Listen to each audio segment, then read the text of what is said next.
There was talk that the leading disciples of the Law Fu and Juming generals were supposed to face off in the Wardance, but for some reason, they suddenly teamed up to train an apprentice of their own. Turns out, the rumors are true.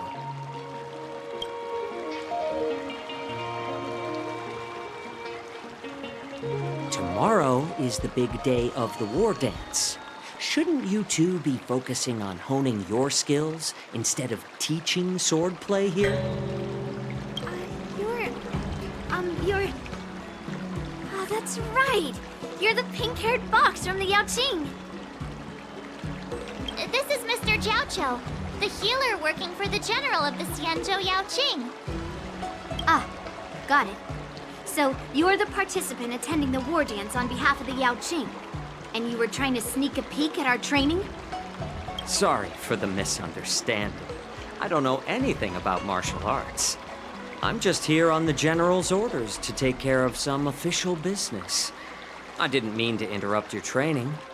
I'll be on my way.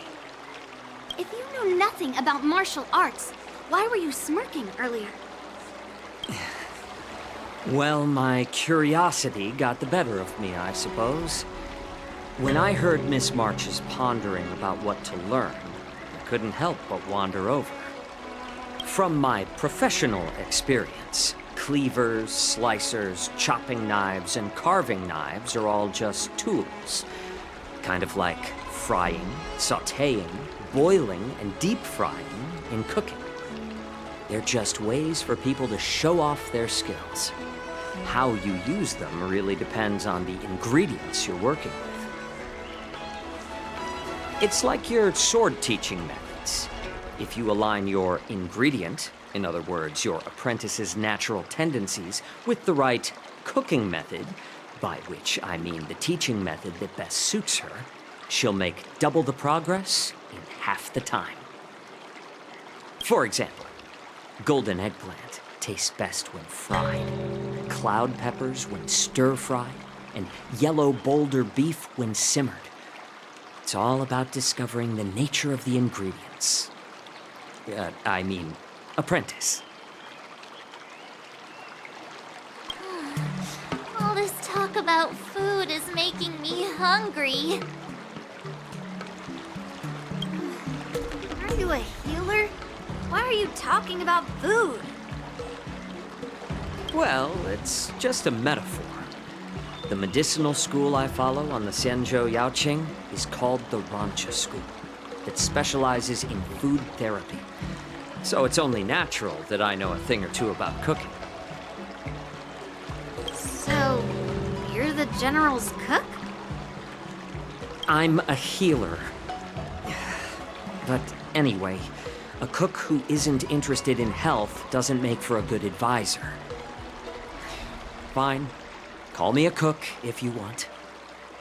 Seeing the way you're looking at me, it's obvious you think I'm just some feeble academic who likes to blabber on about martial arts. But, in reality, I know a thing or two about killing. After all, the art of healing inherently encompasses both life and death. Why is this guy suddenly getting all serious with kids? Do you recognize this bottle of medicine in my hand? No? This is called tumble dust, an extract from an exotic flower named yabra. Ugh, is it poison? Well, it depends on how it's used. With just one drop, it's able to numb a patient's body during surgery, making them painless throughout the entire process. However, increase the dose or the potency, and it'll slow the metabolism, making the blood thin and resulting in the loss of all senses. Even long-life species cannot escape its effects. This thing can save lives or take them. It's more powerful than the swords in your hands. That may be so, but still, I prefer settling things with a sword than, you know. Huh. Looks like I did get you all wrong. You're not a feeble scholar. but a sinister and despicable one. Hey, why the insults all of a sudden? I'm just sharing some medical knowledge here, not persuading you to poison anyone. Seems like you get real excited when talking about poison. I can't tell if that's an honorable thing or sinister. Picture this. 2 individuals. The one standing is full of malice. The other lying down is honorable and righteous. How can the one who's lying down label the one standing as sinister? In the throes of combat, where life and death hinge on a singular moment, every idea fades into nothingness. The only thing that matters is staying alive. Surviving the battlefield reshapes all notions of worth, be it integrity or treachery. In my eyes, their significance is negligible. Perhaps you've underestimated Yunli and me, Mr. Jiaoqiu. We may be young, but we've seen our fair share of war.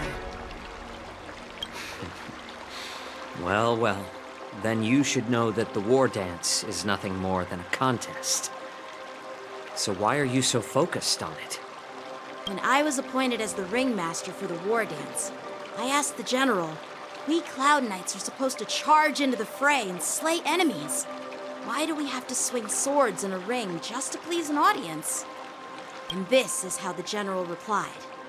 To unsheath your sword in a ring is no different than on the battlefield, as your sword reveals the might of all Cloud Knights. The Wardance is the perfect chance to showcase martial virtue and forge alliances from all over the cosmos. When we unsheath the sword without drawing blood, we not only display our might, but also the martial virtue of the Cloud Knights. That's quite an insightful statement, Yanqing. Well, my apologies for being so short-sighted. I've been on the Luofu for quite some time, but I haven't had the chance to see the ceremony venue for myself yet. Hearing you speak so highly of it has piqued my curiosity. Would you mind showing me around? You want to see the Sky Splitter ship where the Wardance will be held? Let's go! I bet Yunli and Miss March haven't seen it either, right? Well then, I'll give you all a tour.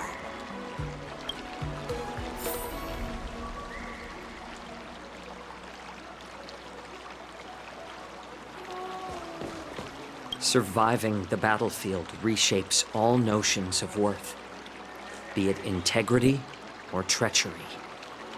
In my eyes, their significance is negligible.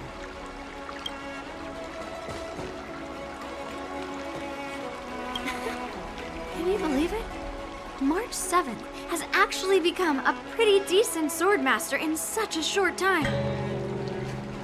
Now I understand why Grandpa always had a grin on his face while training me. Let's go. I'll give you a tour of the Sky Splitter.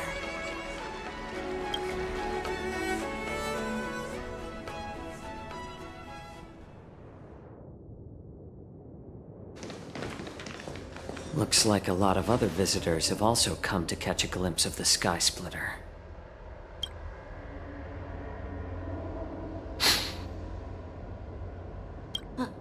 What's up, Mr. Jiaoqiu?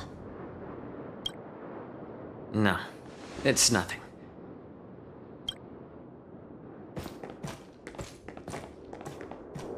Do you see that airship in the distance? That's the Sky Splitter, the venue for the Wardance ceremony. It doesn't look all that impressive from this distance. The Sky Splitter is actually a decommissioned Luofu military vessel. People aren't allowed on board until the Wardance officially commences. Tomorrow, when the bell rings and the ceremonial cannons roar, I'll be there representing the Cloud Knights of Xianzhou Luofu, standing in the ring, ready to take on challengers from all over the cosmos. Since I was a kid, I've been training in swordplay and the art of war under the general. Every day, I'd swing my sword 10,000 times and then thrust it 10,000 times, repeating the process over and over. I understand that I'm not like other kids. I never envied the toys and freedom they all had. I never found sword practice boring or hard. Even in the thick of battle, facing down savage abominations, I never felt scared. Each day, I could feel myself getting stronger and stronger, and I racked up countless victories. It's the best feeling in the world. But then, I faced a really tough opponent, and just one slash shattered my confidence into 1,000 pieces. That's when I felt true fear for the first time. Maybe that's what Mr. JIAOQIU meant by life and death hinge on a singular moment. Every idea fades into nothingness. After that, I had to pick up the pieces and try to put myself back together. But no matter how hard I tried, I couldn't seem to find my old happy self again. I often ask myself, why do I wield my sword? If defeat is inevitable, why do I continue to fight? Is it to reclaim the joy of victory? To meet the general's expectations? Or to secure my honor among the Cloud Knights? While the general could teach me the art of swordplay, he couldn't teach me why I should keep on going. He said the reason must come from within myself. I've been struggling to find that reason. But after talking with you, Mr. JIAOQIU, I think I already have that reason in mind. As a member of the Cloud Knights and the General's apprentice, I've had a weight on my shoulders. And I know there's still more to shoulder. But when I wield my sword, it feels like I'm letting go of everything. I love the feeling of giving it my all, facing any obstacle in front of me, pressing forward. That's why I wield my sword. Oh, Yanqing. So young, yet so grown up. By the way, how old are you exactly? Age doesn't really matter. All sword masters will understand how I feel. I get it. Looks like all the kids on the Luofu live tough lives. So, how about you, Miss Yunli? It's not polite to ask a girl her age, no matter which Xianzhou ship you're on. I'm not asking your age. I'm asking if you have a dream like Yanqing has. You don't talk like a cook. You sound more like a TV host or something. Need I repeat myself again? I'm a healer. Well, I don't have a dream like Yanqing does. The only reason I'm participating in the Ringmaster's Challenge is because I made a promise to my grandfather that I'd win the precious sword he's contributed to the Wardance. Sounds like that mind of yours is just filled with swords. I bet you've got nothing better on your mind.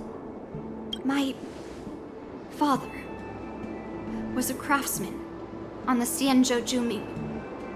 Because of his foolishness, many innocent people fell victim to the cursed swords he forged. Since I was a kid, it's been clear to me that not everyone deserves to have a weapon in their hands. Giving them a sword is no different than being cruel to the innocent.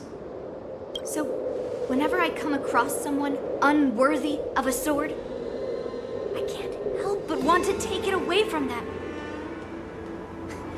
Given that Yanqing is the Wardance Ringmaster, I'm stepping up to challenge him.